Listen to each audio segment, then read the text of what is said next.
Hello everyone, welcome back to Hacking with Ken. So today I'm going to be showing you how to install Kali Linux the right way, but you're doing the wrong way, so I'm going to show you the right way. Oh, okay. Now, what's the wrong way you do? Like, you install Kali Linux, but there aren't enough tools in it. Like, you want tools, you want some Wi-Fi hacking tools, you want wireless pen testing tools, you want other kinds of web hacking tools, but they are not available. You have to manually install them, and it's kind of like a lot of effort. I mean, you are getting a pre-built distribution for hacking, but so why shouldn't you get all these tools? Well, Kali got your back. So first of all, head over to kali.org or kali.org. I don't know, Kali maybe. Okay, it's not Kali. Okay, so first of all, you're gonna head to the download section. Just press the download button. Click the download button, and then go over to the installer image.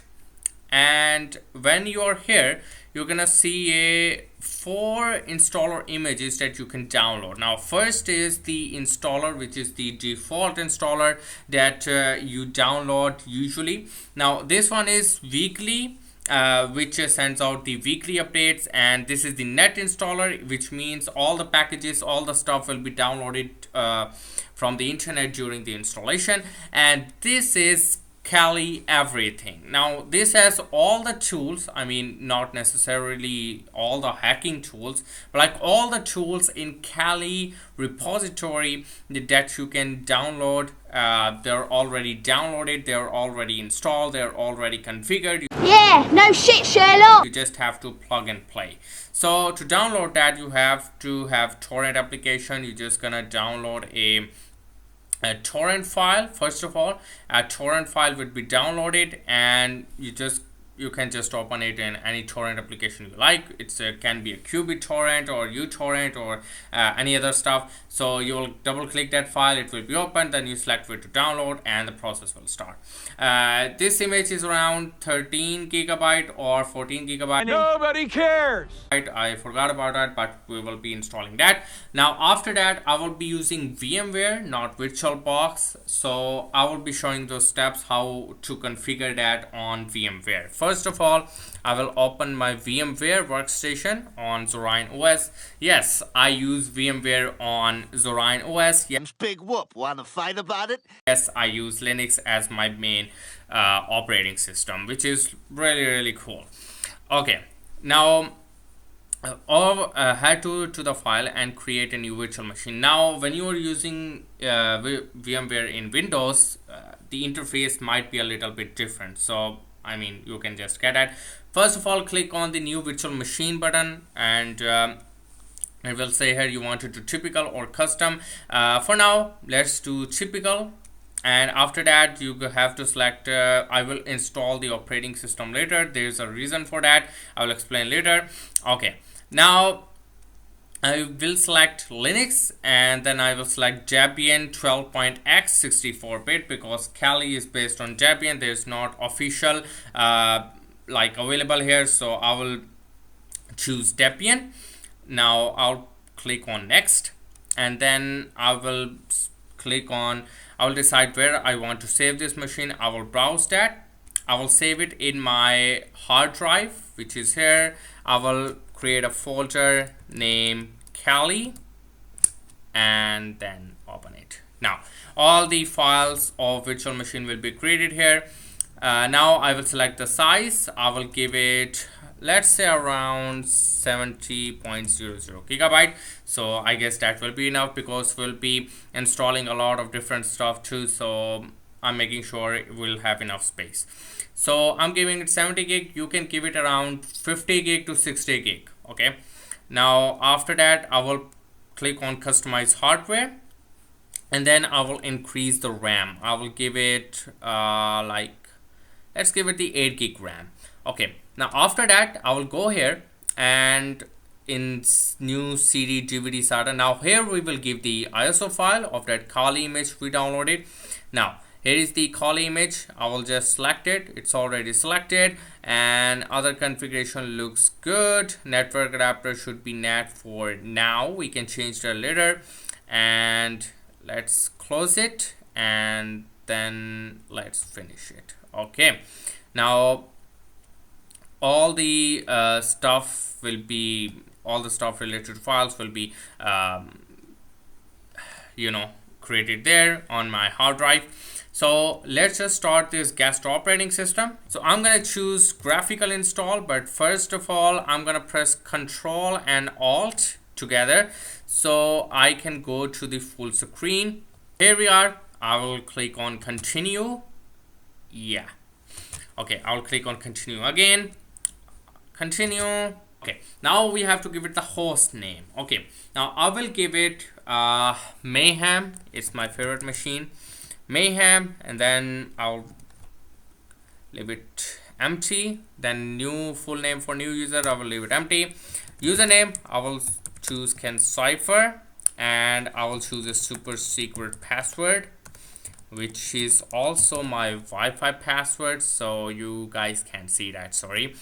Now I'll click continue. All right, now we are at this option, guided use entire disk. So yeah, we're gonna be setting up that because it's easy.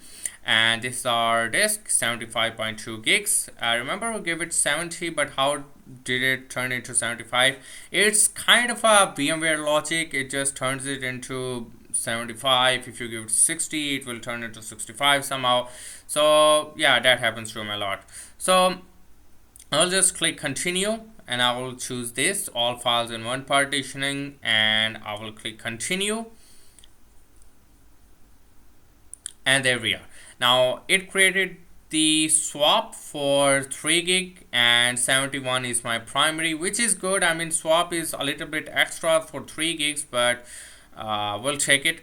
Okay, now I'll click on finish partitioning and write changes to the disk. Here we are, and I will click on yes, and then I will click on continue. Make sure you click on yes. Some guys just click on no and press continue, and it will go, this tab will repeat itself again. You don't want to do that. Okay, I will click on continue, and here we are. It's installing the base system, which means the base files are being extracted here.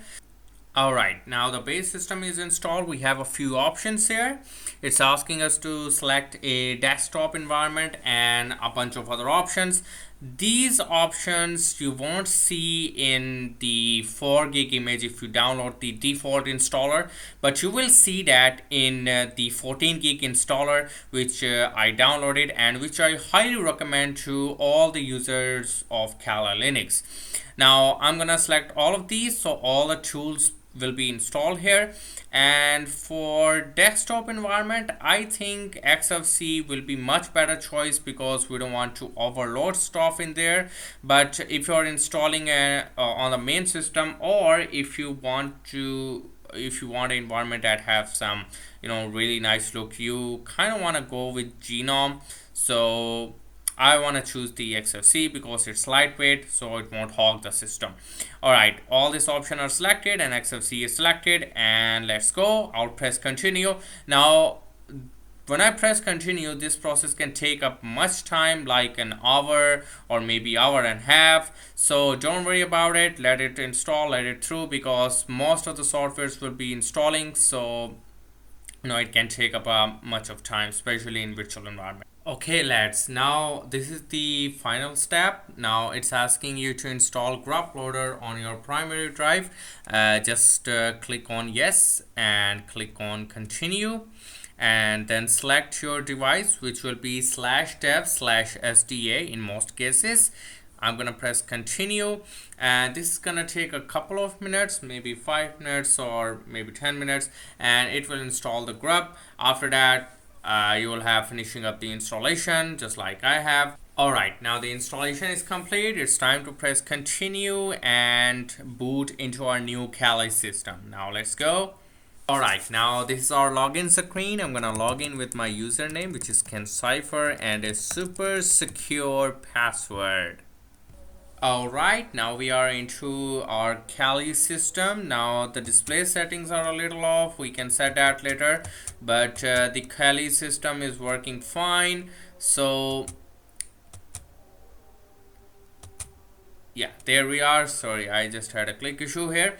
So here we are, we have all the tools. As you can see, if you compare your normal Kali installation and this installation, you will see bunch of new tools and some of the categories in new tools. Like if I go in web vulnerability scanner, we have cadware, we have dev test, we have doom scan, and we have a bunch of other tools. So if I go here in forensics, we have a bunch of other tools too. We have autopsies, chk rootkit, and we have galata, and we have rk hunter. So we have like bunch of tools available now, so we don't have to worry about running out of tools.